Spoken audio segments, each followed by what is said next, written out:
자, 오늘 시간은 지난 시간에는 진짜 그 사이버 시큐리티의 가장 기본적인 것 알아보면서 맨 마지막에 워페어에 대한 거, 사이버 워에 해당하는 것까지. 그래서 사이버 워 지금 나오는 거에 가장 대표적인 걸로 러시아하고 우크라이나 전쟁하는 가운데도 사이버 어떤 이 테러까지는 모르겠지만 좌우지간 사이버 시큐리티 관련해 가지고 사이버 워에 대한 내용을 간단히 제가 말씀을 드렸었고 현재 진행 중인 사항이라 조금 관심 있게 기사를 보게 되면 그런 내용도 여러분이 많이 보실 수가 있을 것입니다.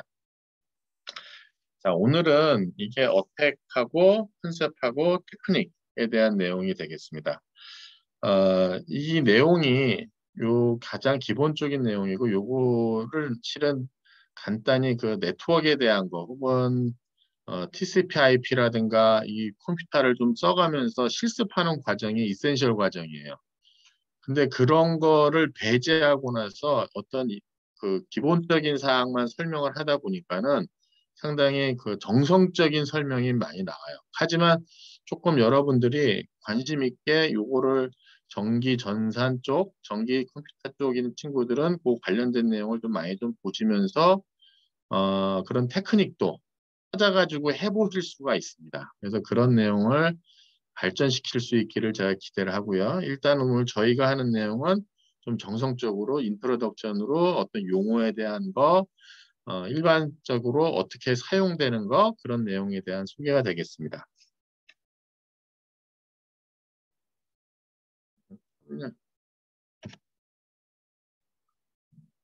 화면이 안 넘어가서 지금 그래서 여기에 나와 있는 내용은 두 가지입니다. 사이버 어택에 대한 어널라이징 하는 거. 그렇게 하기 위해서 필요한 것이 사이버 어택 오퍼레이션하고 어떤 특성들이 있는지에 대한 것을 먼저 알아보는 것이 되겠습니다. 그 다음에는 사이버 시큐리티 랜드스케이프 해가지고 현재 사이버 시큐리티 관련해가지고 사이버 스레트 어떤 공격하는 방법에 대한 경향이 어떤 것이 나와 있는 걸 소개를 하고 있는데 제가 이 강좌에 대한 내용 설명할 때 무슨 얘기 했냐면 기본적으로 이 skillforall.com 사이트가 조금 더 최신에 대한 정보라고 말씀드렸습니다. 그래서 네다카드 지금 여러분이 공부하는 그 사이트에 있는 것은 조금 시간이 좀 된 자료고요. skillforall이라고 하는 사이트가 조금 그나마 최신이고 이건 계속해서 업데이트를 해요. 근데 여기에 나와 있는 여기 랜드스케이프에 대한 거, 사이버 시큐리티 랜드스케이프 내용을 보게 되면 Skills for All에 나와 있는 여기 내용을 보게 되면 크립토 커런시에 대한 내용이 나와요. 그러니까 암호화폐라고 보통 얘기하는 그 내용에 대해서 거기서 사이버 시큐리티에 대한 문제점 얘기를 소개를 합니다. 그 외에 나머지 내용들은 비슷비슷해요. 그래서 앞에 나와 있었던 여기 Analyzing Cyber Attack 2.1절에 해당하는 내용을 Skills for All 사이트를 가서 여러분이 들어가서 보시게 되면 앞에 여기 1, 2, 3절 정도로 해서 이렇게 좀 디테일로 나오고 그다음에 랜드스케이프 관련된 내용은 한 절에 대한 내용인데 넷아카드닷컴하고 조금 다른 내용이 좀 소개가 됩니다. 그러면 뭐 그 트렌드에 대한 걸로 이렇게 보시면 좋을 것 같고요. 넷아카드닷컴에 있는 것이 가장 기본적인 내용이고 skillsforall.com 사이트 들어가서 보는 내용은 조금 그거보다는 업데이트된 내용이다라고 보시면 되겠습니다. 자, 첫 번째 절에 나와 있는 Analyzing Cyber Attack에 대한 내용이 되겠습니다. 여기 나와 있는 걸 보게 되면 Security Vulnerability 이게 이 vulnerability가 상당히 많이 나와요. 이게 어떻게 취약한 점이죠. exploit라고 하면은 그거를 어떻게 되나요? 그 조사, 탐험, 자 지금 vulnerability에 대한 거를 찾기 위한 노력이 exploit이에요. 그러니까 보안적인 측면에서 어디가 취약하고 공격하는 사람은 어디를 어떻게 공격할까 하고 나서 이렇게 계속해서 모니터링도 하고 약간 이렇게 뭐랄까요 미끼 같은 것도 던지고 그 다음에 뭐 스캔도 하고 여러 가지 하는 행동이 익스플로이트라고 보면 되겠습니다. 자, 그래서 소프트웨어 벌러러비티하고 하드웨어 벌러러비티라는 게 이제 소개가 되는데 소프트웨어 벌러러비티라고 하는 것은 OS에 대한 에러가 있다는 거죠. OS 쪽에서 혹은 애플리케이션 코드에서도 뭔가 이제 취약한 점이 있는 거죠. 그러다 보니까 항상 패치를 해야 되고 업그레이드를 업데이트를 해줘야 되고 이제 그런 것이 많이 나옵니다. 프로젝트 제로라고 하는 건 좀 이따 보기로 하겠고요. 그래서 소프트웨어 취약한데 소프트웨어 벌러러빌리티부터 내가 스스로를 어떻게 무엇을 보호해야 되는지에 대한 이슈가 이제 여기 소개가 됩니다. 근데 소프트웨어뿐만 아니라 하드웨어도 취약한 점이 있어요. 하드웨어 디자인할 때 결함이 있는 거죠. 그러니까 사실 이거는 우리가 뭐 손댈 수 있는 사항은 아닌데 뭔가 이제 해커들 입장에서는 뭔가 액션을 취할 때 소프트웨어에 대한 취약점도 있고 하드웨어 취약점이 있을 때 하드웨어를 공격하는 뭐 그런 것이 있는 것이고요. 좀 오래된 내용입니다만 롬와머라고 하는 로와머 뭐 어떻게 발음해야 될지 좀 그런데 요 램 메모리에 대한 것이 오버라이트하는 거에 대한 것 가지고 나서 데이터가 깨지는 거를 가지고 나서 보안을 그 어택하는 사이버 어택하는 그런 얘기가 있었어요. 그래서 그 내용이 있고요. 마찬가지로 하드웨어 벌러러비리티부터 나를 어떻게 무엇을 보호해야 될지 그런 내용을 이제 소개를 요 첫 번째 소개를 합니다. 그래서 시큐리티 취약한 종류가 무엇이가 있느냐라고 보게 되면 버퍼 오버플로우 버퍼가 오버플로우가 나가지고 뭔가가 이제 잘못되는 거. 사실 이건 손대기가 쉽지가 않아요. 근데 그럴 수는 있죠. 프로그램 하는 사람들이 내가 만들어 놓은 데이터베이스를 좀 넘어가면서 뭔가 취약한 것이 있을 때, 그랬을 때 뭔가 잘못 나는 에러에 대한 거를 찾아가지고 그거를 공격한다든가. 그것이 가능하고요. non validate input. 인풋 값에 허용되는 값이 있는데 그 값을 그 넘어가는 값을 그러니까 그러니까 뭐라 해야 되죠? validation이니까 입증되지 않은 값을 집어넣는 거예요. 예를 들면은 뭐 한 예를 들어서 남자, 여자 뭐 이런 성별 두 개만 입력하게 해놨는데 뭔가 프로그래밍을 잘못 짜가지고 거기에 만약에 뭐 다른 걸 뭐 선택을 해가지고 거기에 뭔가 얘가 로직이 잘못돼가지고 딴 쪽으로 넘어가게 해서 뭔가 해킹하는. 그러니까 프로그래밍하는 사람은 그런 그 난 별건 아닌 것 같지만 인풋 밸리데이션하는 것을 항상 체크하는 것을 해주셔야 됩니다. 여러분이 이제 프로그래밍에 대한 거 하실 때 보게 되면 예를 들면 월 1에 대한 입력을 하게 되는데 월 1에 대한 입력을 그냥 입력으로 이렇게 그 키보드에서 입력받을 때 그럼 뭐 12월 31일까지 해서 12까지 넘어가게 되면 이제 입력이 안 되게 되거나 혹은 2월 29일까지나 28일까지 바뀌었는데 2월 30날이 만약에 입력되게 되거나 막 이런 것들 때문에 프로그램이 뭔가 썸씽 잘못된 것을 노리고 나서 이제 해킹을 할 수 있는 그러니까 프로그래밍 일자할 때 그런 것들 자체를 밸리데이션을 한번 확인하고 나서 다음 과정을 넘어가게 해주는 그러니까 이런 것들이 보게 되면 소프트웨어적으로 어떻게 보면 벌러러비리티가 되는 거죠. 그다음에 레이스 컨디션이라고 하는 것은 뭐냐면은 어떤 타임을 정해놓고 나서 그거를 초과하기 전까지 뭔가 막 급하게 하는 거. 그게 이제 레이스 컨디션에 대한 것이고요. Security Practice Weakness라고 하는 것은 authentication, 뭔가 사람을 확인하고 authorization, 그거에 대한 권한을 갖고 있고 encryption을 함으로써 sensitive 데이터를 보호를 해야 되는데 이런 것들에 대해서 잘 익숙하지 않은 거를 이제 노리는 거죠. 예를 들면은 저도 데이터 백업이라든가 혹은 외부에서 들어오는 거를 계속해서 모니터링 좀 하고 해야 되는데 그런 거 잘 안 하거든요. 그래서 제가 좀 이따가 브루트 포스 해가지고 그냥 무자비하게 그 로긴 패스워드 막 이렇게 해킹하려고 하는 것들 나 보여드릴 텐데 사실 그걸 보고 나서 뭔가 조치를 해야 되는데 조치를 저도 이제 어, 습관이 안 돼 있어갖고 뭐 조치를 잘 안 하고 있는 것이 좀 있습니다. 그래서 뭐 데이터 하는 거 여러분 스크린 세이브 화면에다가 패스워드 걸어놓는 거, 노트북에다가 뭐 시건 장치하는 거 이런 시큐리티 프랙티스에 대한 거를 지속적으로 이건 내가 이제 주도적으로 해야 되는 그런 사항이 되는 거예요. 그래서 데이터에도 센시티브한 데이터에 대한 것을 프로텍션하는 것은 조금 여러분들이 좀 습관을 해둘 필요가 있는 거죠. 파일 하나 만들어 놓고 거기에 암호를 걸어 놓는다든가. 근데 뭐 내 노트북 내가 쓰는데 뭐 근데 내가 내 노트북 잃어버렸을 때 뭐 스마트폰도 마찬가지고 그랬을 때 거기에 내 어떤 그 퍼스널한 인포메이션이 노출될 가능성이 있으면 그런 것들을 프로텍션 할 수 있는 그런 것을 습관을 해줘야 됩니다. 그 다음에 액세스 컨트롤 프로블럼이라고 하는 것은 이게 이퀴먼트라든가 리소스에 대한 액세스 컨트롤이니까 이건 피지컬 에리어예요.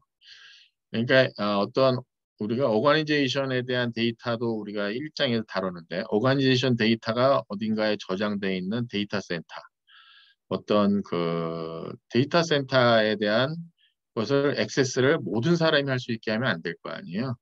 그러니까 거기에 뭔가 액세스에 대한 못하게 근데 통제를 하는 통제 시스템에 대한 걸 주는 거죠. 이제 시큐리티 프랙티스 해가지고 이런 것이 있고 여기 나중에 보시면 이기샘플 보게 되면 그런 것도 있습니다. 신분증을 내가 잃어버린 상태에서 어, 빨리 그 통제하는 곳에다가 그 내 신분증을 잃어버렸다고 하고 임시 신분증을 발급받아야 되는데 급하니까 동료 신분증을 가져가는 거 뭐 이런 예가 또 있어요. 그러니까 그런 거에 대한 습관이라든가 이런 것들이 어떤 보안에 뭔가가 문제가 될 수 있는 거는 빨리빨리 조치를 해야 되는 뭐 그런 사항들, 그거에 습관을 들여야 되는 내용들이 좀 나와 있습니다. 그 다음에 멜웨어라는 것은 멜리셔스 소프트웨어예요. 그러니까 악의의 코드죠. 악의의 코드에 대한 종류가 되게 많습니다. 스파이웨어, 말 의미하는 대로 이제 스파이가 있는 거죠. 그래서 저거는 내 컴퓨터에 들어와가지고 내 거를 계속해서 뭐딴 쪽에다 보내거나 뭐 그런 거죠. 봇 시스템이라서 이제 나중에 뒷부분에 가서 이제 도스라고 디나이얼 오브 서비스에 대한 얘기를 할 때 말씀드릴 텐데 디스트리뷰티드 도스 공격할 때 거기 감염된 컴퓨터, 감염된 시스템이 봇이라고 하고요. 그다음에 랜섬웨어라고 하면은 그거죠. 랜섬웨어라고 하면은 어, 뭔가가 내 컴퓨터에다가 뭔가 들어와가지고 전부 다 인크립션 시켜서 아무것도 못하게 하고 난 다음에 어, 비트코인 얼마를 보내주면 내가 코드 그리고 그 푸는 과정을 해주겠다라고 이제 주는 겁니다. 저도 올 초에 이 랜섬웨어를 감염된 적이 있습니다. 그러니까 랜섬웨어 감염되는 거는 내가 어, 다운로드 받거나 혹은 이메일 뭔가를 잘못 열었을 때 거기에 멜리셔스 코드가 섞여서 들어오는 건데 사실 제가 그런 걸 안 한 것 같은데도 불구하고 제 컴퓨터가 감염이 됐어요. 그래서 어느 날 갑자기 실행을 하려고 하는데 아무것도 안 되는 거예요. 그래서 그렇다고 파일은 못 들어가느냐 다 있어요. 그래서 딱 클릭하면은 안 열려요. 그다음에 파일 이름을 왜 보게 되면 뭐 이게 뭐 어디 어디 감염됐다. 그래서 그거 클릭하면은 화면이 나옵니다. 이메일로 자기한테 연락을 해라. 그러고 나서 얼마를 보내주면 내가 이제 코드를 주겠다. 사실 저 같은 경우는 이제 가끔 백업을 그래도 뭐 한 달이라든가 이런 걸 제가 하기 때문에 일부 데이터는 좀 날릴 생각하고 전부 다 저는 다 포맷을 했습니다만 제가 아는 회사는 상업용으로 일반 사람들한테 그 서비스를 하는 회사입니다. 그래서 사용자들한테 상용 서비스를 하는 데인데 그거를 막아놨기 때문에 그 친구는 할 수 없이 이제 비트코인을 보냈죠. 근데 비트코인도 국내에서 큰 돈에 대한 걸 보낼 수 없어가지고 굉장히 애를 먹어서 보냈더니만 그 해커가 그 푸는 절차에 대한 거를 대학에 안내해줘서 아주 친절하게 안내를 받아갖고 잘 풀었다고 하더라고요.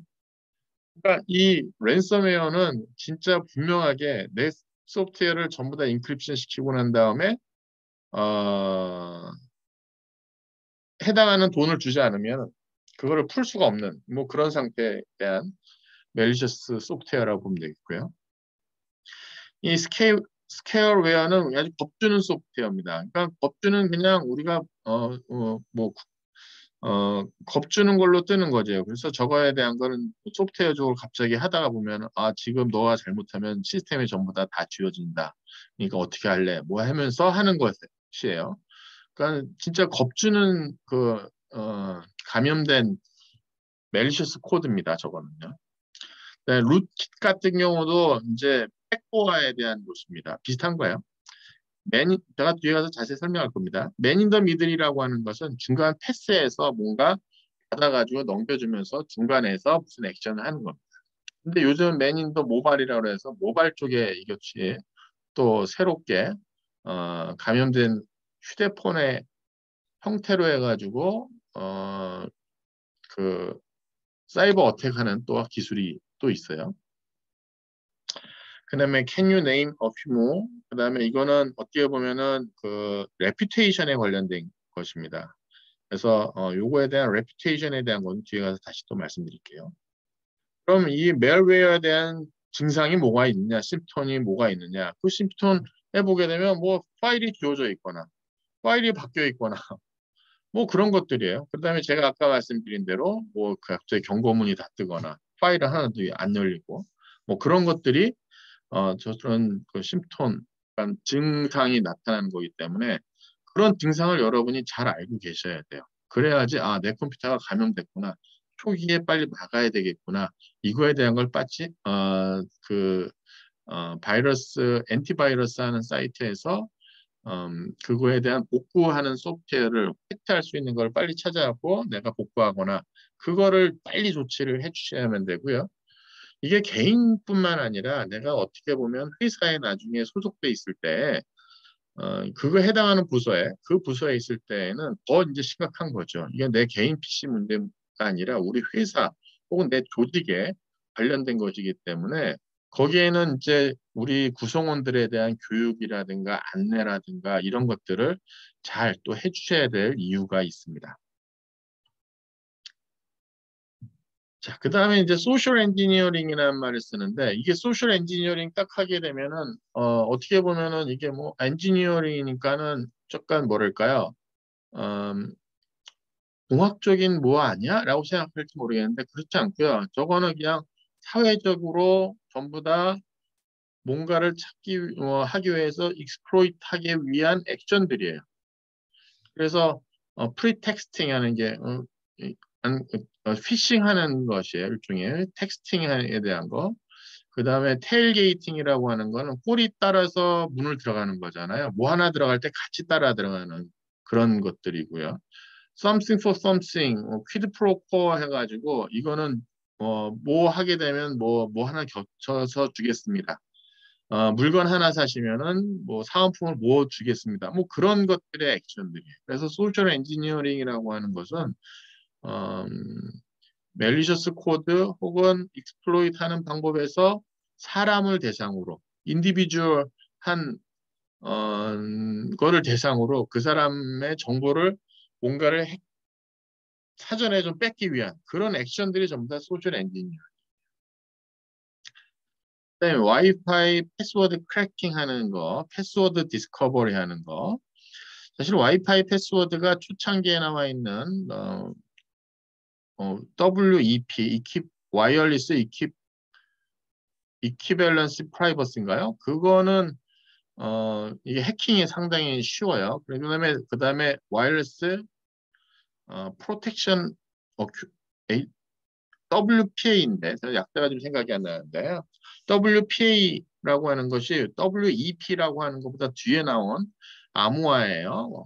저기 그 SSID 쓰고 여러분이 SSID 다음에 이제 패스워드 치는 거에 대한 암호화에 대한 여러 가지 기법들이 있는 것 중에 그래서 WPA2라고 하는 것이 가장 최신의 암호화 기법이고 그 전에 암호화에 대한 거는 조금 뭐 이렇게 몇 가지 조합을 하면 좀 찾을 수 있는 그런 것이 되겠습니다. 근데 그렇게 해서 기술적으로 찾는 방법도 있지만은 여기 보면 소셜 엔지니어링 해가지고 앞에서 이렇게 이런 걸 통해 가지고 사람한테 그거를 해킹하는 방법도 있고요. 브루트 포스 어택이라고 해서 좀 뭐 쉽게 알 수 있는 거 그런 것들을 또 해볼 수 있는 것도 있고요. 네트워크 스니핑이라고 하는 건 네트워크 지나다니는 거에 트래픽을 계속해서 훔쳐보는 겁니다. 훔쳐보는 걸 보고 나서 인크립션 돼 있는 상태로 내가 그냥 보내버려도 됩니다. 그러니까 이게 플레인 텍스트로 그냥 암호화를 보는 것이 가장 위험한 거고요. 아, 나 인크립션 했으니까 괜찮을 거야 라고 했는데 인크립션 된 상태로서 맨 인더 미들 해가지고 중간에서 그냥 받아 그냥 그 값으로 어, 액세스를 하는 방법도 있고요. 그래서 보시면 이 인크립션 했다고 해서 안전하다는 아닐 수 있어요. 그래서 여러분 우리 은행에서 돈 보낼 때 보게 되면 요즘은 OTP라는 게 있잖아요. 원타임 패스워드. 그러니까 패스워드가 계속해서 바뀌잖아요. 그전에는 어떤 거였습니까? 그전에는 저기 뭐 이런 몇 개 카드 조합해가지고 30개짜리인가? 30개, 30몇 개짜리에서 4개의 번호를 뭐 치시하는 것. 그 양쪽에 같이 있는 거거든요. 내 PC, 내가 그 보안 카드 갖고 있고 서버도 거기도 보안 카드 똑같은 번호 갖고 있으면서 내가 뭐 세 번째, 네 번째 뭐 숫자를 치세요. 하면 세 번째, 네 번째 숫자를 치고 중간에 인크립션 하는데도 불구하고 그거 그냥 끄집어내 가지고 이제 들어가면은 똑같아 들어갈 수 있어요. 물론 여기서 뭐 첫 번째 치세요, 다섯 번째 치세요, 두 번째 치세요. 막 바뀌면은 이제 조금 다를 수 있습니다만. 그래서 최근에는 지금 쓰는 게 이제 OTP라고 해서 원타임 패스워드입니다. 그래서 그건 실시간적으로 이제 바뀌게 되는데 사실 OTP도 거기에 이제 키 값에 대한 거라든가 몇 가지 조합을 하게 되면 이 OTP도 해킹의 위험성은 있습니다. 자, 그 다음에 피싱 하는 거 있습니다. 프로넌트 이메일, 어떤 이메일을 속이고자 하는 사람한테 보내는 피싱 방법. 뭐 가장 문제가 되고 있는 것이 있죠. 그래서 보이스 피싱도 그 중에 가장 큰 대표적으로 어려운 것이 되겠습니다.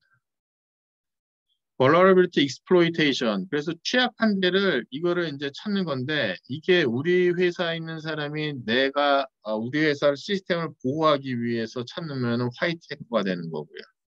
그 회사를 침투하기 위해서 상대방이 공격하게 되면 이제 블랙 해커가 되는 겁니다. 그래서 이 취약한 데를 어떻게 이제 찾기 위해서 스캐닝 해가지고 여러 가지 조사를 이제 하는데 진짜 막기 위해서 하는 액션이 있고요. 그걸 뚫기 위해 하는 액션은 서로 목적은 다르다. 그래서 이러한 것들이 전부 다 보면 인필리트레이션이에요. 인필리트레이션이라는 게 뭐랄까 침투죠. 침투. 그러니까 뭔가 이렇게 공격하는 그런 거에 대한 내용이 쭉 여기 소개를 했습니다. 그다음에 denial of DOS, disruption of network service가 되겠습니다. 예, disruption이에요. 방해하는 거예요. 방해하는데 이거는 시스템을 죽이진 않습니다. 대신 퍼포먼스를 떨어져요.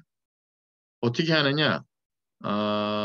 뭐 여러 가지 방법이 있는데 뭐 예를 들면 여러분이 그 핑이라고 하는 것이 있죠. 패킷 인터넷 그래프 해가지고 핑이라고 하는 걸 쓰는데 내가 핑이라고 하는 걸 정상적으로 할 때는 한쪽에 보내고 걔가 시스템이 살아있는지 나한테 보내는 거 아니에요. 근데 그거를 어느 한 시스템을 계속해서 그냥 핑을 내가 한다거나 혹은 TCP의 절차를 보게 되면 TCP가 맨 처음에 커넥션을 맺기 위해서 에크라고 하는 핸드쉐이크를 하는데 싱크만 보내주고 그 다음에 에크를 안 줘요. 그럼 서버가 싱크 에크 보내고 난 다음에 제가 에크 올 때까지 기다려요. 그럼 리소스를 잡아먹는 거예요. 그럼 어떻게 되겠습니까? 그런 거를 계속해서 싱크를 계속해서 보내요. 싱크를 계속해서 보내가지고 서버로 하여금 얘가 이제 어, 리소스를 이제 기다리게 하는 거죠. 그렇게 되면 어떻게 되겠습니까? 정상적으로 그 서비스를 들어오려고는 하는 친구는 왜 안 되지? 왜 느려졌지? 시스템 뭔가 이상한데? 이렇게 느낄 거 아니에요. 그래서 보시게 되면 퀄러티 오브 퀀터티 오버햄 그러니까 자기가 처리할 수 있는 것보다 오버햄이니까 그 이상의 양을 주는 거야. 예를 들면은 또 하나 패킷을 FTP를 보내는데 FTP를 쓸데없는 가비지 데이터를 막 싹 한꺼번에 보내거나 혹은 멜리셔스 포맷 패킷 해가지고 잘못된 패킷을 보내가지고 얘가 패킷 드랍을 하든 뭐 딴짓을 하든 그렇게 해가지고 시스템의 과부하를 걸리게 하는 게 바로 disruption of network service예요. 그래서 이 disruption of network service를 하게 되면 시스템 퍼포먼스를 보면 퍼포먼스 점점 올라가. 그러면서 이거에 대한 것을 정상적으로 쓰려고 하는 사람이 정상적으로 들어오는데 그 시스템을 못 들어오는. 그러면 어떻게 되겠습니까? 시스템이 어떻게 보면 정상적으로 오르락 내리락 하면서 다시 이제 정상적으로 들어와야 되는데 이게 시스템이 약간 불안정하거나 어떠한 이유가 간에 이제 시스템이 셧다운이 될 수가 있습니다. 이게 이제 해커들이 노리는 그런 방법이에요. 디도스라는 것은 뭐냐면 디스트리뷰트예요. 이 더스라고 하는 공격을 내가 하나 계속해서 하게 되면은 그 사람이 어디서 공격하는 건지 적 트레이스를 당하잖아요. 그러니까 어떻게 되면 디스트리뷰트 시켜요. 디스트리뷰트 시켜가지고 얘가 여러 쪽에다가 소스를 여러 군데에다가 이런 코드를 심어놓고 나서 그 다음에 자기는 빠집니다. 그 다음에 이제 걔네들이 한 시스템을 공격을 합니다. 그게 디도스 공격이에요. 그래서 디도스 공격에 대한 걸 받으면 그 서버가 이제 역으로 그걸 계속해서 막아야지. 그래서 최근에는 뭐 디도스 공격으로 인해서 시스템이 크게 받는 경우가 많이 없어졌어요. 그렇게 프로텍션하는 기술들이 이제 많이 좋아진 거죠. 그래서 디도스 공격에 대한 거 할 때 몇 가지 이제 방법들이 많고 심지어 저도 한 5, 6년 전에 저희 연구실에 있는 서버가 디도스 그 공격하는 시스템으로 얘가 내 코드 모르게 나는 그걸 보지 않았으니까 얘가 뒤에 백그라운드로 뭔가 이제 심어져 가지고 백그라운드에서 계속해서 한 시스템을 공격하는 그래갖고 와서 국정원에서 와서 시스템을 점검해주고 그래서 시스템 셧다운 시키고 다시 포맷해서 그렇게 한 적도 있습니다. 그러니까 나도 모르게 내 시스템이 감염돼가지고 딴 시스템을 공격할 수도 있는 것이 바로 디도스 공격이 되겠습니다. 그 다음에 이제 서치 엔진 옵티마이제이션 포이즈닝이라고 해가지고 이게 뭐냐면은 뭐 예를 들면 실시간 검색한다고 해서 뭔가를 막 해가지고 일부러 실시간 검색하는 올리듯이 여러분이 웹사이트에 기본적으로 서치 엔진을 하잖아요. 근데 서치 엔진은 옵티마이제이션을 하기 위해서 여러 가지 하는데 걷다 뭔가 하나 갖다 살짝 씹어놓는 거죠. 그렇게 함으로써 멜리셔스 사이트의 트래픽을 상당히 증가시키고 그 다음에 혹은 지금 멜리셔스 자기네 사이트가 랭크를 하이로 높여가지고 우리 쪽에 막 들어오게 하고 뭐 이런 걸 다 할 수 있는 게 바로 SO 포이즈닝. 포이즈닝이라고 하는 걸 많이 써요. 나중에 보면 혹시 이제 ARP라는 과정이 있는데 ARP라고 하는 것이 뭐냐면 이더넷하고 IP 주소하고 사이에서의 매핑하는 게 ARP 과정이에요. 근데 ARP 포이즈닝이라고 해서 ARP의 그 하나 테이블을 막 그냥 억지로 이제 억지로가 아니라 이제 그거를 거기다 독약을 타는 거죠. 포이즈닝 해가지고 정상적으로 가지 않고 내 쪽에다가 모든 것이 나를 경유해서 갈 수 있게 한다든가 몇 가지 방법들이 되게 많아요. 그래서 이 포이즈닝이라는 단어들이 이 감염시키는 거에 대한 걸로 많이 나옵니다. 그래서 거기 좀 소개된 게 서치 엔진 옵티마이제이션 하는 거기에서 하는 예를 소개를 하고 있습니다. 자, 여기까지 내용이 기본적으로 넷 아카드에 있는 자료들이에요. 근데 그거 자료 가지고 좀 부족해가지고 제가 뒤에 내용을 조금 디테일하게 좀 정리를 해놨습니다. 조금 내용이 좀 많은데 제가 그냥 천천히 그냥 하나하나씩 그냥 보면서 넘어가도록 하겠습니다. 첫 번째 이제 멜웨어에 대한 종류가 뭐가 있느냐면 스파이웨어입니다. 스파이웨어라고 하는 것은 진짜 스파이예요. 얘는 나를 스파이하는 겁니다. 그래서 이 스파이웨어라는 것이 내가 온라인상에서 내가 무슨 짓을 하는지 모니터링합니다. 그 다음에 키 입력하는 거 무슨 키를 입력했는지에 대한 것도 얘가 다 갖고 있어요. 심지어는 내 데이터를 캡처하는 거는 물론이거니와 내 어떤 개인적으로 지난번에 얘기한 sensitive personal information 은행 계좌라든가 패스워드라든가 이런 것들에 대한 거를 모니터링하고 그거에 대해서 심지어는 데이터 값을 바꾸기도 하고요. 세팅 값을 바꾸기도 하고 뭐 이런 것들을 합니다. 근데 얘네들이 어떻게 오느냐면 어떤 정상적인 레드미티드 소프트웨어니까 거기에 올 수도 있고 혹은 트로이안 홀스가 트로이안 목마로 해서 올 수도 있습니다. 애드웨어라고 하는 거는 정말 나도 지금 내 컴퓨터에 애드웨어 걸려 있어가지고 지금 고민을 하고 있는데 이거 어디서 이거를 뭔가를 해야 되는지 잘 모르겠어요. 이걸 간단히 얘기하면 내가 웹페이지 쓸 때 그게 갑자기 딴 사이트가 딱 뜨는 광고 뜨는 게 애드웨어예요. 그래서 이게 보면 웹브라우저 쓸 때 주로 많이 돼요. 그래서 웹브라우저에서 뭔가 세팅을 바꿔줘야 되는데 그 세팅에 대한 거 하거나 뭔가 필터를 걸어놓고 했는데도 아직 저도 안 없어지고 있는데 그래서 보면은 컨스탄트하게 팝업이 그냥 계속해서 내 스크린에 뜨는 것을 말하는 게 애드웨어입니다. 백도어라고 하는 것은 이게 어, 시스템에 뭔가 액세스를 할 수 있도록 열어놓는 거예요. 미국하고 중국하고 시스템 쪽으로 못 들어오게 미국에 있는 미국 땅에 중국 제품이 못 들어오게 하는 이유가 시스템 중국산 제품에 이제 백도어를 열어놓고 나서 미국에 납품하고 난 다음에 그쪽 통에 들어와 가지고 미국의 무슨 사이트를 가져가려고 한다는 것 때문에 미국에서 중국의 제품을 못 들어오게 하고 있는 겁니다.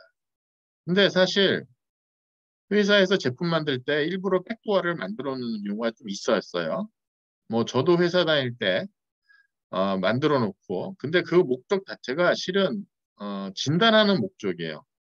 초창기예요. 이거는 초창기에 백도어를 하나 열어놓고 나서 무슨 문제가 있는지 실시간적으로 고객에게 얘기하지 않고 내가 계속해서 장비에 대한 것을 테스트를 하고 죽게 되면 시스템에 뭔가 문제가 발견되면 거기 사이트 들어가 거기 방문하기보다는 거기 사이트 그 백도어로 들어가서 시스템에 대한 진단을 하거나 이제 그런 목적으로 이제 쓴 적이 있었어요. 근데 지금은 다 그렇게 하진 않는데 과거에 이제 그렇게 많이 했었어요.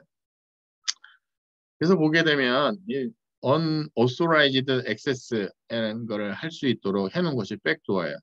그래서 이거에 가장 많이 쓰는 것이 여러분들 보게 되면 TCP라고 하는 거에 보면 소켓을 씁니다. TCP 소켓 번호가 있어요. 소켓을 쫙 스캐닝해 보게 되면 이 시스템에 TCP 소켓이 열려 있는 게 너무너무 많아요. 통상적으로 TCP 소켓까지 사람들이 막 관리해서 안 쓰거든요. 그래서 과거에는 그런 거 신경 안 썼지만 지금은 오히려 다 클로즈, 블락해 놓은 다음에 쓰는 것만 액티브해서 열어주는 추세인데 나도 모르게 백도어가 열릴 수가 있습니다. 그리고 이 백도어가 열려 있는 상태에서 아까 제가 백그라운드라고 그랬는데 이 백그라운드로 뒤에서 돌고 있으면 진짜 이게 택하기 쉽지가 않아요. 그래서 이런 것들이 보면 해커들이 시스템에 대한 것을 리모트 액세스할 때 쓰는 방법이 되겠습니다.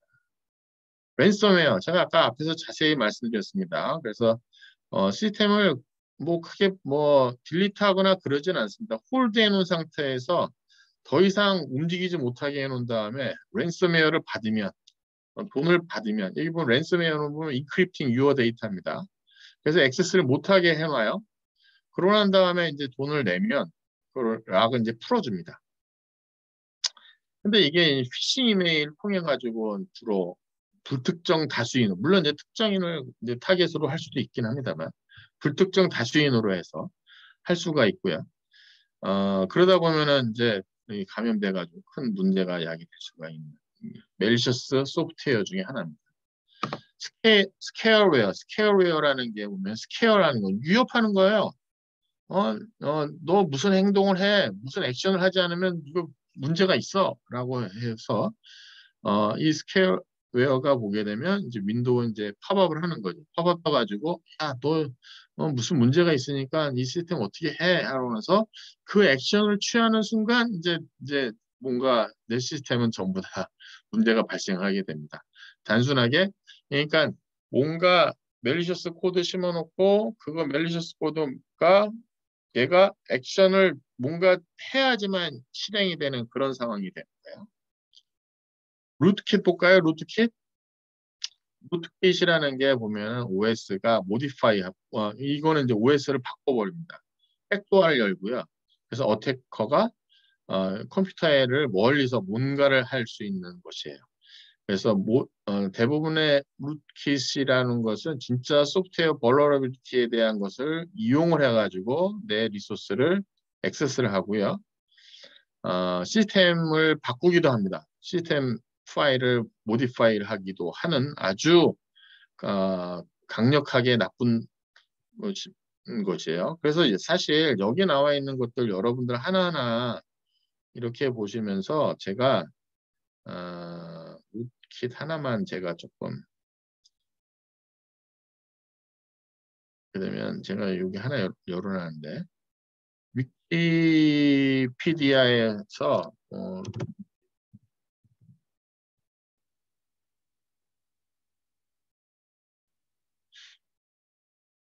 이 루트킷에 대한 거예요. 영어로 돼 있는 게 보기 좀 불편하신 분들은 한글로 돼 있는 건 먼저 한번 쭉 찾아보고 나서 합치는 것도 좋아요. 용어 자체가 우리가 익숙하게 쓰는 영어 용어도 아니고요. 그 다음에 보안하는 쪽에서는 일반적으로 지금 여기 소개되는 단어 모두 다 보안하는 사람들은 그냥 기본적으로 쓰는 단어들입니다. 근데 그거를 익숙하게 하기 위한 방법은 여러분이 여러 번 보셔야 되는 것이죠. 그래서 루트킷에 보게 되면 이게 여기 어원도 나옵니다. 왜 루트킷에 대한 얘기도 나와요. 여기 보게 되면 여기 유닉스나 리눅스 시스템 보면 루트라고 하는 것이 슈퍼 유저예요. 어드민 레벨이에요. 어드민은 뭐든지 다 할 수 있습니다. 그래서 루트하고 킷이라고 하는 건 툴이잖아요. 그러니까 루트 킷의 합성어예요. 근데 이게 보게 되면 악성 소프트웨어 연관해서 부정적인 의미를 함축하고 있다라고 쓰는 거 아닙니까? 이게 원래는 얼핏 보면 상당히 좋은 단어 같아요. 루트. 어드민 하는 사람이 이 키트를 써가지고 시스템을 잘 쓸 수 있구나. 그렇게 오해할 수가 있는 용어예요. 그렇지 않습니까? 루트킷이라는 단어 딱 들어보게 되면 제가 맨 처음에 루트킷이라는 거를 공부하지 않고 나서 뭐 시험을 좀 이렇게 보는데 루트킷은 상당히 좋은 단어 같아가지고 이걸 내가 어, 이건 좋은 단어로 생각하고 멜리셔스 코드는 아닌 걸로 해서 했지만 틀렸더라고요. 그래서는 그 다음에 보니까 이 단어만 갖고 나서 대충 공부하면 안 되겠구나. 내가 이 루트킷만 보면은 이제 그런 생각이 나서 여러분들한테 말씀드릴 겁니다. 자, 다시 내용으로.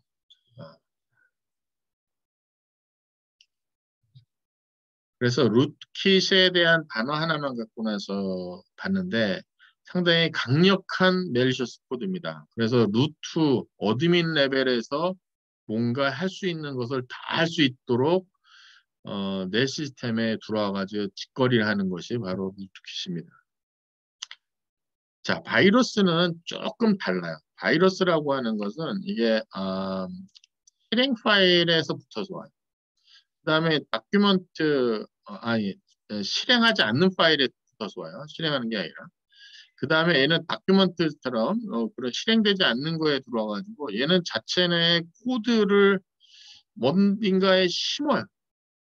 그래서 이 바이러스하고 멜리셔스 코드, 멜웨어하고 조금 달라요. 그래서 이 모스트 바이러스라는 것은 엔드 유저라고 뭔가 인터랙션에서 그걸 이제 액티베이션을 실행하는 것을 하게 됩니다.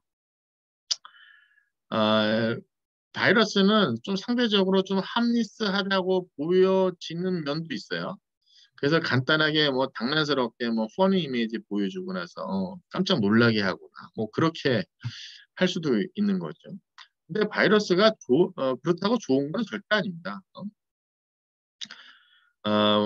여기 보면은 USB 드라이버라든가 디스크라든가 네트워크 쉐어 이메일 하는 걸로 통해서 전달이 되고요. 그래서 바이러스가 조금 그 유혹이 중요하지. 자기가 실행되면서 리플리케이트, 자기 스스로 복제를 한다는 게 참 굉장히 또 큰 특징입니다. 이것이. 트로이안 목마. 트로이안 목마는 이 트로이안 역사를 아는 사람들은 알잖아요. 뭔가 어, 정상적으로 선물인 것처럼 뭔가 트로이 목마 선물을 해줘가지고 그 안에서 뭔가 액션을 취하는 거잖아요. 이것은 일단 좋은 목적인 걸로 얘가 매스킹을 합니다. 마스크를 쓰고 있습니다. 좋은 목적인 것처럼 있다가 어느 한 순간 완전히 덴저러스로 바뀌는 놈입니다. 그래서 이미지 파일이라든가 오디오 파일, 게임할 때 얘가 들어가 있기 때문에 내가 정상적인 이미지, 정상적인 오디오, 정상적인 게임이라고 하고 나서 들어가고요. 얘는 바이러스라고 달리 셀프 리플리케이트, 다시 복제되진 않습니다. 그냥 그 안에서 되고요. 디코이라는 말이 적어요. 사기꾼이라든가 뭐 이런 그런 거예요. 멜리셔스 소프트웨어에 대한 것을 계속해서 스니크하는 그런 액션을 합니다. 자, 이것이 전부 다 멜리셔스 코드에 대한 것이고, 웜이 있습니다. 웜. 제가 웜하고 바이러스에 대한 걸 비교하려고 했었는데, 웜하고 바이러스 비교하는 게 가끔 많이 나와요. 웜이라고 하는 것은 자기 스스로가 스프레드 되는 게 얘는 큰 목적이 스프레드가 목적이에요. 스프레드 복제를 해가지고 다른 컴퓨터로 넘어가서 하는 것이 큰 목적이에요. 그래서 바이러스하고 달리 얘는 자기 스스로가 실행이 돼요. 아까는 바이러스는 뭔가가 액티베이션을 시켜줘야지만 사용자가 뭔가 실행을 해야지만 되는데 얘는 스스로가 그냥 계속해서 액션을 뭔가 취하지 않아도 여기저기 스프레드를 많이 합니다. 그래서 they exploit system vulnerability, they have a way propagate themselves. 멜리셔스 코드를 포함해가지고 여기저기 막 퍼지고 얘가 어떤 데미지를 주게 됩니다. 여러분 어렸을 때에 혹시 여러분 태어날 때 시즘이라 뭐 기억 못 이름도 처음 들을지 모르겠는데 최초로 어,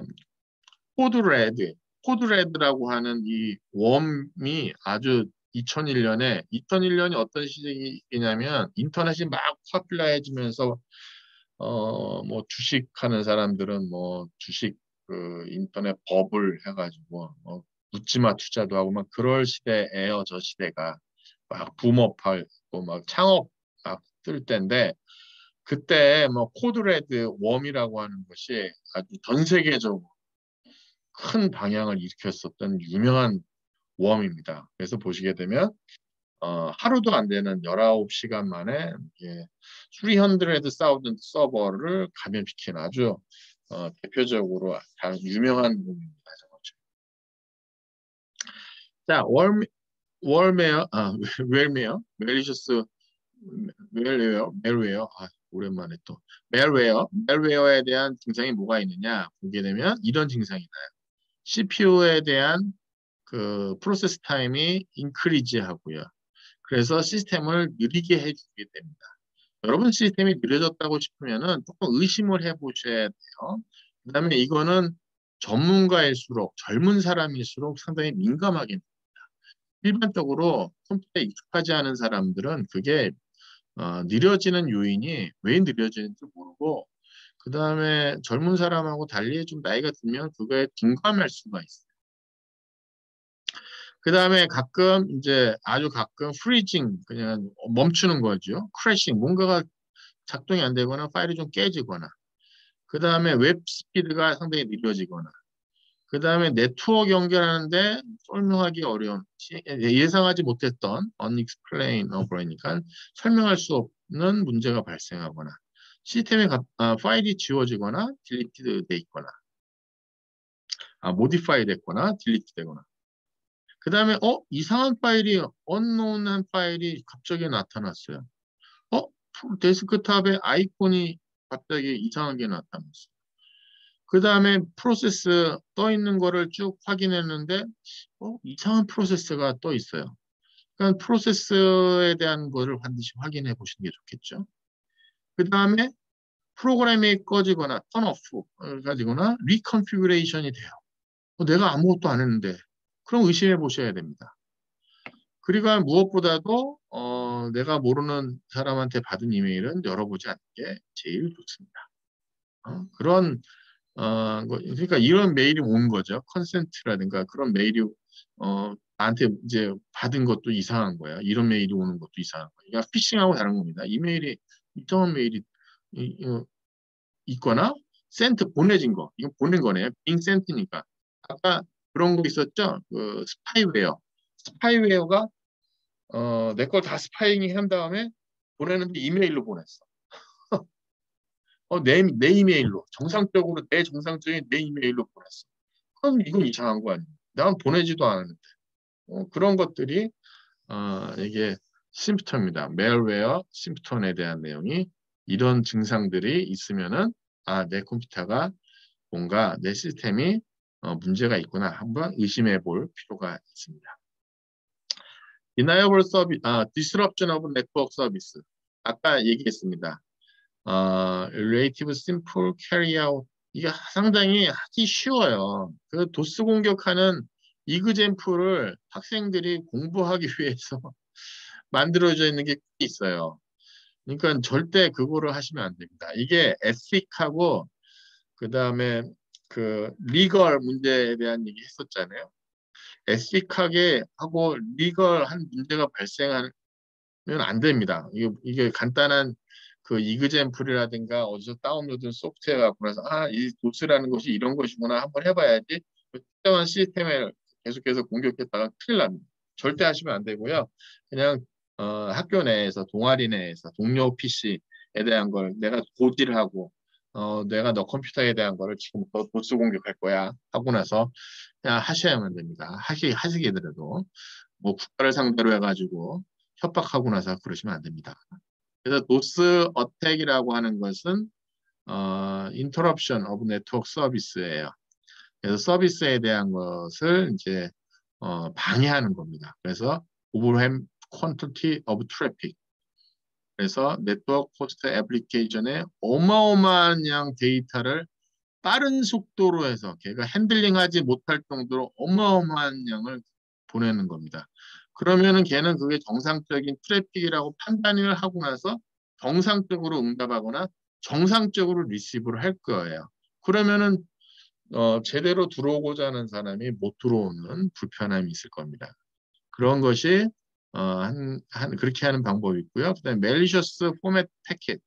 그러니까 뭔가 앞에서 제가 말씀드린 그 ARP를 쓰거나 혹은 싱크를 쓰거나 뭐 핑을 하거나 그래서 뭔가 잘못해가지고 보내가지고 그 시스템이 엉뚱하게 응답하고 그걸 핸들링하기 위해서 리소스를 어, 걷다 할당하고 나서 시스템을 기다리게 하고 뭐 그렇게 함으로써 시스템의 퍼포먼스를 떨어뜨리는 그런 것들도 한 가지 방법이 있습니다. 물론 이거를 막는 방법도 있어요. 어, 이거를 이제 찾는 방법도 있고요. 이거를 근본적으로 못하게 네트워크에서 막는 방법도 있습니다. 그래서 멜리셔스 포맷 패킷으로 쓰는 거에 대한 내용이 나와 있으니까 여기 내용을 가지고 한번 보겠습니다. 그다음에 디도스, 디스트리뷰티드 도스예요. 이 디스트리뷰티드 도스에서 제가 아까 말씀드린 것처럼 이게 내가 이제 뭔가를 해커라는데 내가 계속 나 혼자 공격을 하게 되면 이게 문제가 있잖아요. 어? 제가 조금 있다가 하나 그거 예를 한번 보여드릴 거예요. 근데 그거를 뇌를 숨기기 위해서 다른 시스템을 이제 감염시키십니다. 좀비를 만드는 거예요. 그래서 그 좀비들이 이제 공격을 하는 거죠. 그게 바로 디스트리뷰트 도스예요. 그러면서 그냥 빠지는 거예요. 그냥 각 시스템만 그냥 그걸 계속 공격하는 거예요. 어태커가 네트워크를 본넷이라는 걸 만듭니다. 인펙티드 허스트, 좀비라고 부리려고 하는 걔네들은 이제 만들고요. 얘네들은 이제 컨트롤합니다. 그럼 좀비 컴퓨터들은 컨스턴트리 스캔하고 그 호스트를 공격하거나 뭔가를 하는 거예요. 그리고 심지어는 또 다른 좀비를 또 감염시키도록 또 해놔. 그러면은 좀비가 또 다른 그 좀비 컴퓨터를 만들면서 시스템을 계속해서 공격하는 게 되는 거죠. 그리고 이제 그렇게 좀비 해서 공격하면서 할 수도 있지만 이게 가장 좋은 건 뭡니까? 해커가 이것들을 다 만들어 놓고 난 다음에 자기는 키 작 버튼만 누르고 나서 자기 빠지는 거예요.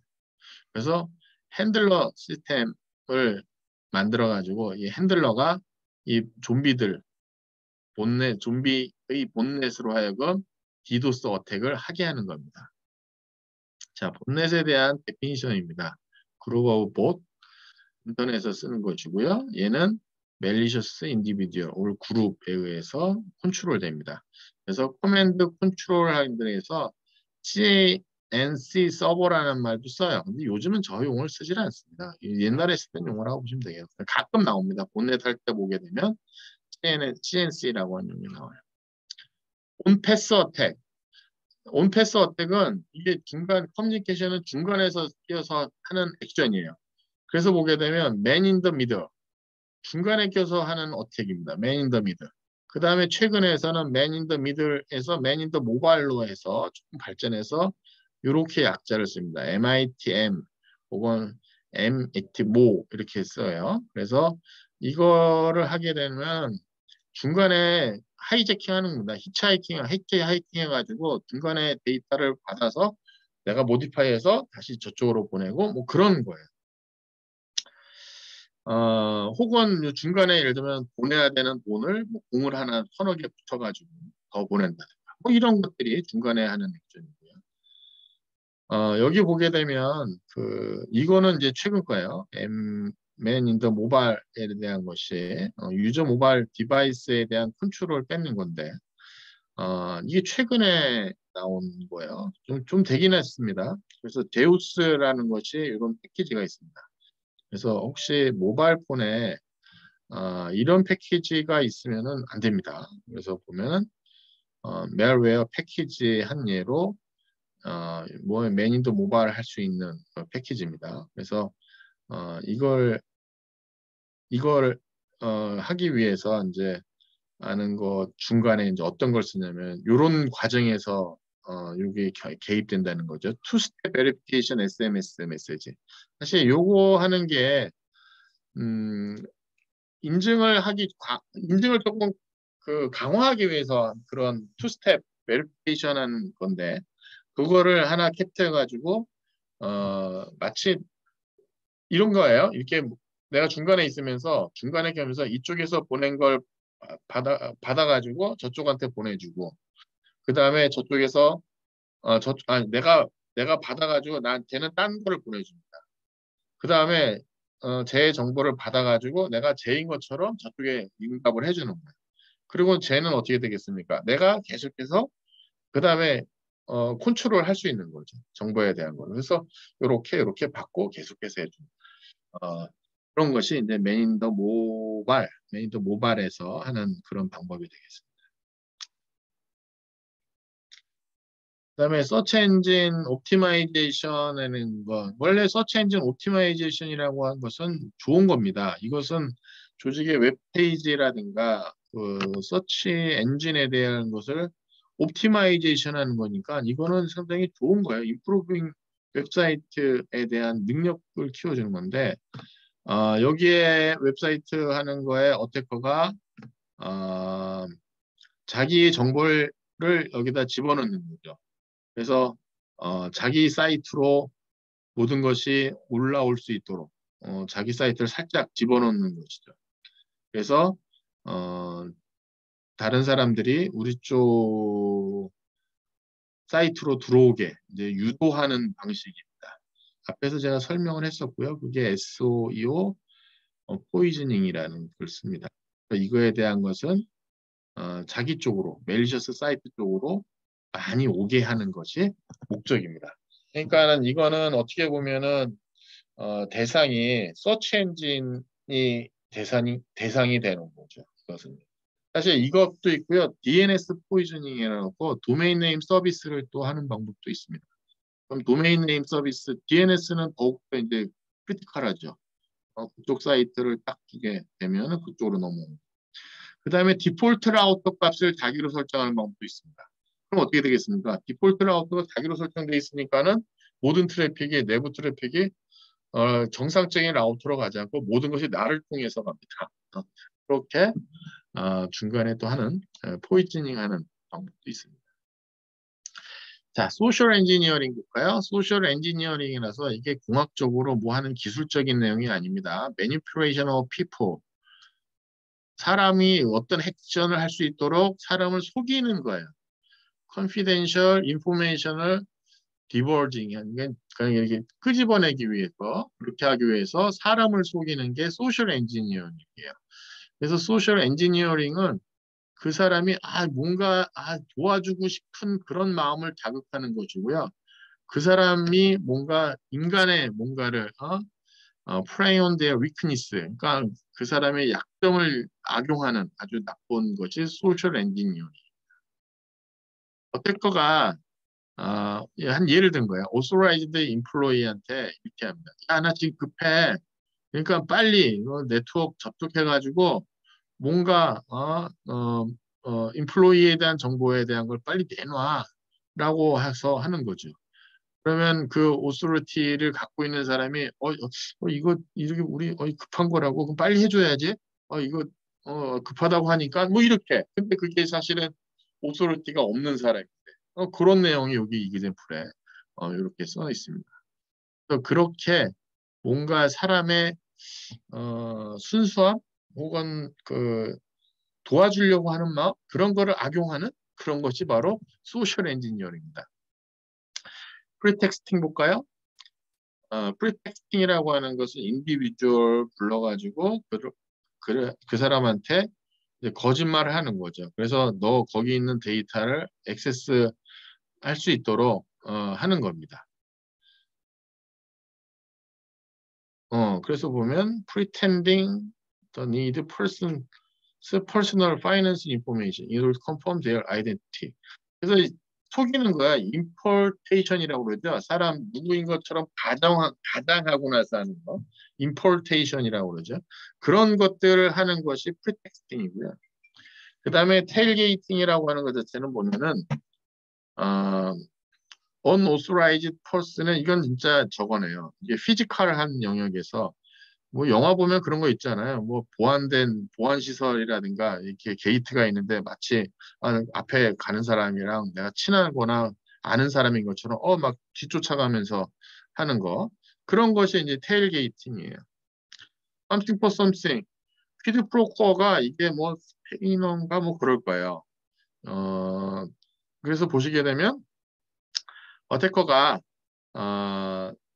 프리 기프트 같이 뭔가 준다고 하고 나서 그러면서 그 사람의 정보를 받는 거예요. 요즘 무슨 그런 광고도 있는 것 같은데 무슨 사은품 주면서 당신의 정보를 여기다 쓰라고 하는 거. 이 사은품을 주는 대신에 당신의 개인정보를 좀 요구하면서 받아가는 거. 그게 좀 something for something에 대한 것이에요. 그것이 합법적이든 불법적이든 좌우지간 뭔가에 대한 거를 내 정보를 내 스스로가 주는 꼴이 되기 때문에 이게 전부 다 소셜 엔지니어링에 해당하는 것이 되겠습니다. 자, 와이파이 패스워드 크래킹하는 거 볼까요? 여러분 온사이트 들어가서 보게 되면 와이파이 패스워드 어떻게 얻습니까? 그냥 카페 가게 되면 써 있죠. 그거는 공공인 퍼블릭 장소니까 그런 거야.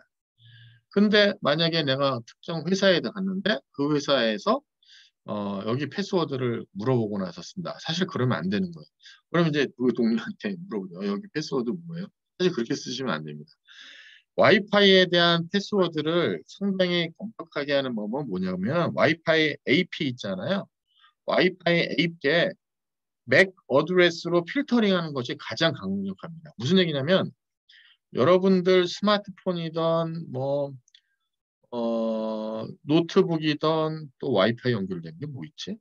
뭐 스마트 TV가 됐든 보면 그게 전부 다 맥 어드레스가 있어요. 와이파이 AP에 보면 거기에 필터를 하는 기능이 있어요. 그러면 맥 어드레스 필터링 하게 되면 내가 거기다 스태틱하게 그 맥 주소를 써야 하고 거기 등록된 것만 걔가 지나다니게 하고 등록되지 않은 것은 전부 다 패킷 못 지나가게 블락킹해 버립니다. 이게 가장 강력한 맥 필터링 등록하는 방법이에요. 근데 그렇게 쓰는 데가 거의 없죠. 대부분이 보면 SSID하고 패스워드 갖고 나서 그냥 쓰는 거죠.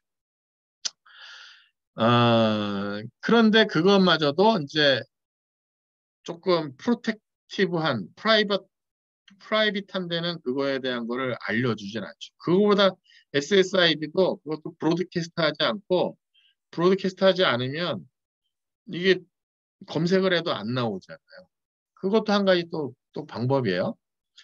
그 여러 가지 방법이 있어요. 근데 보게 되면 여기 보면 이제 와이파이 패스워드를 제가 크래킹하고 싶은 아주 나쁜 의도가 됐든 나쁜 의도죠. 나쁜 의도예요. 그래서 보게 되면은 가장 간단하게 이제 동료한테 소셜 엔지니어링 어택을 하는 거죠. 그래서 그 친구한테 프라이빗한 와이어리스 네트워크의 패스워드를 얻는 방법이 이제 소셜 엔지니어링 방법이고 그렇지 않으면 아주 조금 노가다식으로 브루트 포스 어택이라고 하는 것이 뭐냐면은 가능한 한 패스워드를 콤비네이션 해놓은 겁니다. 근데 여러분 그거 있죠. 그 물건을 사게 되면 기본적으로 세팅되어 있는 아이디 패스워드가 있습니다. 그거는 받자마자 설치하기 전에 반드시 바꾸셔야 돼요. 그거는 모두 다 아는 패스워드입니다. 모두 다 아는 패스워드이기 때문에 제일 먼저 그 아이디 패스워드로 접속을 시도를 합니다. 어쨌든 그래서 가능한 파서블 패스워드 컨비네이션을 try and error. 그래서 패스워드를 개스해가지고 그걸 찾는 방법이에요. 그다음에 언크립트 패스워드를 스니핑하는 거죠. 스니핑하는 것은 이게 암호화가 안 돼 있을 때, 네트워크 스니핑하는 툴이 있습니다. 네트워크 스니핑하게 되면 거기서 지나다니는 패킷에 대한 걸 다 볼 수가 있어요. 인크립션 안 돼 있을 때는 그냥 플레인 텍스트로 보이고요. 인크립트 됐다 하더라도 이거를 리빌할 수 있는 방법이 있습니다. 왜? 패스워드 크래킹 툴이 또 있어요. 암호화되어 있는 값을 집어넣으면 거기에 해당하는 플레인 텍스트 암호 값을 보는 방법이 또 그 패키지가 또 있어요. 그 툴들이. 그래서 와이파이 패스워드에 대한 것을 이렇게 크래킹하는 것이 있는데 여기 보면 브루트 포스 패스워드에 대한 거, 브루트 포스 패스워드 어택에 대한 거 보게 되면 가능한 패스워드 컨비네이션에서 하는 거에 대한 것을 제가 하나를 좀 보여드리도록 하겠습니다. 제가 어, 그래서 한번 여러분들한테 그 뭘 보여줄까 하다가 제가 우리 학교에 나스 시스템이라는 걸 쓰고 있어요. 그래서 학생들 실험이라든가 뭐 캡스톤 디자인 수업할 때 영상으로 레포트를 올려야 되는데 우리 학교 클래스에는 10메가인가로 제한되잖아요. 올릴 수 있는 사이즈가 제가 정확히 기억이 안 나요. 근데 컨텐츠가 되게 커가지고 못 올릴 경우가 있어가지고 학생들한테 제가 어, 나스를 써가지고 나스에다가 올리게 해줍니다. 근데 보시게 되면 이게 학생들 패스워드입니다. 엘컴이라고 하는 게 패스워드이고 그다음에 또 다른 종류 쓰는 것도 있어요. 근데 보면 엘컴하고 뭐 이렇게 쓰는 사람이 이건 정상적인 사용자예요. 이게 22년 10월 6일 오늘 강의하는 날짜 10월 중순이죠. 근데 10월 6일까지 로그 파일을 제가 쭉 봤어요. 로그 파일을 보니까 오후 5시에 쓴 거예요. 근데 쭉 보다 보니까 학생들이 뒤에서 뭐 결과 보고서 올리고 뭐 이렇게 학생들이 이렇게 올리고 했었어요. 뭐 저도 뭔가 동기화를 하고 있고 그런데 한 놈이 뜯겨 있는 거예요. 어노니머스. 나는 어노니머스라고 하는 아이디를 내가 만들어 주진 않았거든요. 어노니머스 아이디라는 게 옛날에 게스트 같은 거여서 어떤 시스템에 게스트 어노니머스를 일부러 만들어 줘가지고 퍼블릭한 데이터 거기서 가져가라고 할 때 쓰는 게 어노니머스예요. 이게 왜 이런 게 있지? 거기서 좀 뒤를 좀 봤어요. 여기 또 이제 이게 정상적인 거예요. 캡스톤이라고 하는 친구가 이제 또 들어와 있어요. 근데 캡스톤 친구가 아이디를 잘못 쳤어요. 잘못된 사용자 암호로 친 거죠. 그래서 이제 보면서 이렇구나. 그런데 어노니머스 또 있어요. 이거 어노니머스. 얘가 뭔가 가끔 와서 무슨 짓거리를 하네. 근데 여기 아이디 패스, 여기 이제 IP 주소가 있어요. 그러고 있었다가 10월 10일 끝나고 10월 11일 날 0시에 시간이 저장 업데이트 되고 난 다음에 7시 38분부터 이게 뒤에 7시 38분부터 54분 물론 그 이후로도 쭉 있습니다만 뭐 계속해서 뭔가 짓거리를 시도를 했더라고요. 그래서 저도 실은 어디서 찾지 하도 우연치 않게 해봤는데 이게 보면은 아이디가 이걸 친 거예요. 따따따 아이디, 어노니머스 아이디. 여기 보면 이 어노니머스 아이디하고 여기 하는 아이디가 여기 패스워드가 달라요. 이건 130, 21154, 158이었고요. 그 다음에 여기는 318319인데 얘가 다 똑같아요. 지금 보면 똑같은 아이디로 하다가 다시 보면 이번에 또 어드민이라는 걸로 조합을 하기 시작을 했습니다. 아이디는 똑같아요. 저기 뭐 IP 주소는 똑같아요.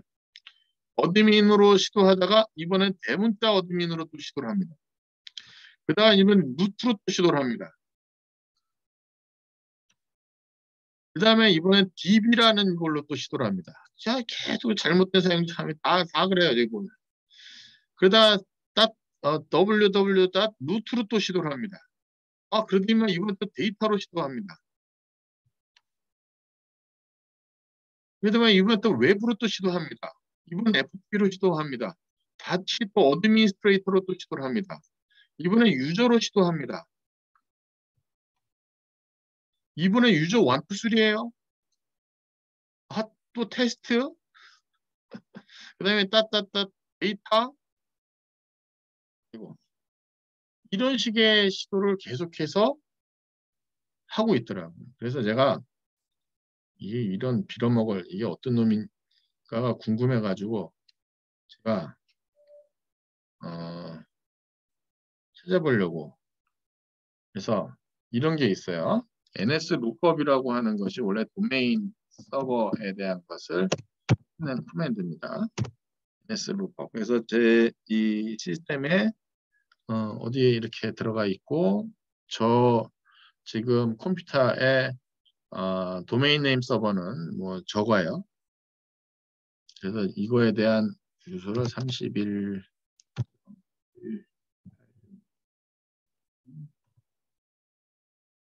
54점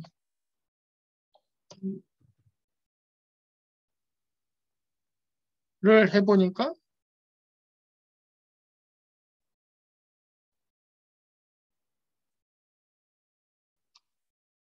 뭐가 안 나오네. 그,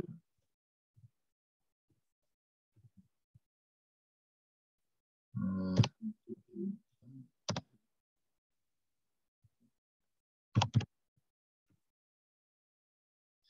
여기 나와요. 여기 보면 어, 이게 이게 도메인이에요. 도메인이고 이게 주소예요.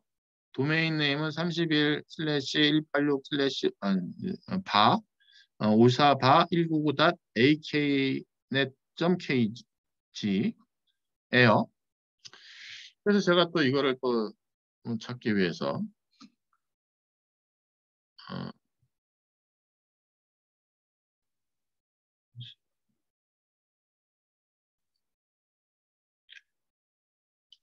그래.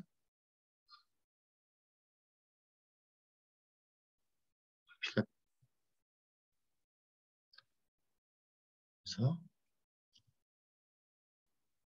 그런데 이게 없으면은 요 앞부분은 이게 도메인이니까 예를 들면은 우리 학교에 kw.ac.kr이면 kw에 해당하는 거고 ac.에 해당하는 거고 그다음에 kr에 해당하는 거니까 그럼 이 앞에 것만 지우고 를 봤어요. 하지만 A키넷 KG라는 게 있긴 있더라고요. 근데 뭐 이상한 말로 그래서 제가 한국어로 이게 뭐 러시아 말 같기도 하고 이거는 ISP인 것 같아요. 인터넷 서비스 프로바이더 사이트인 것 같고 여기에 가입돼 있는 한 사람이 제 시스템을 공격하고 있는 것 같아요. 이게 어느 나라냐?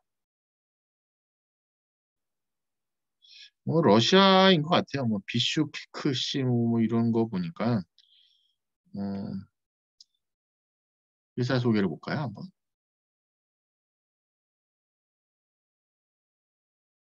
키르기스탄이네요. 키르기스탄의 아카데믹 네트워크로 등장했습니다.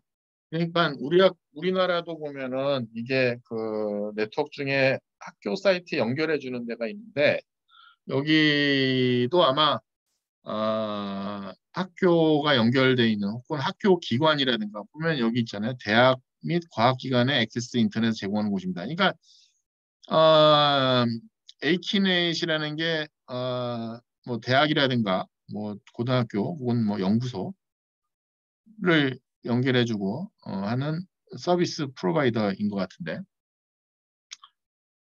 자, 그럼 이제 저도 이제 고민을 해봐야죠.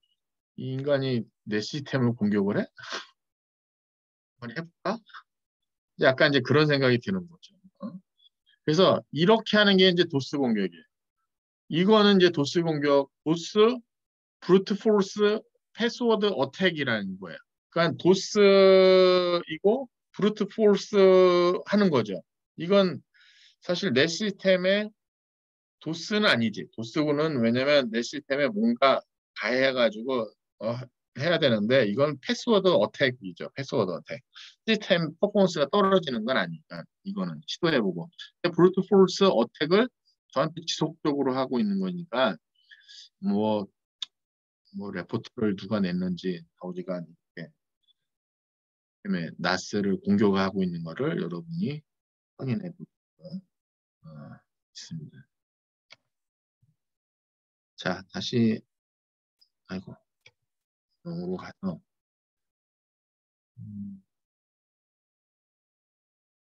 음, 여기까지 했던 것 같아요.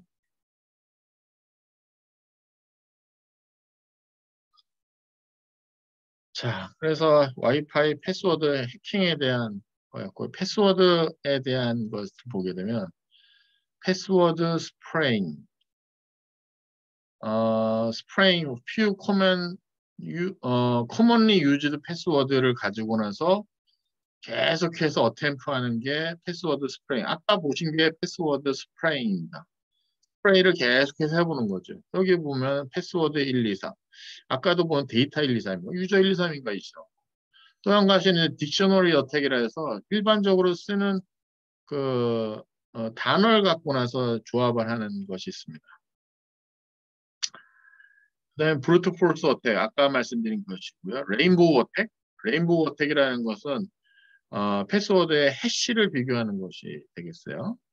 레인보우 테이블에 대한 거 갖고 나서 레인보우 테이블이라는 것은 라지 딕셔너리 프리컴퓨티드 해시 오브 패스워드가 패스워드에 해시가 있나 봐요.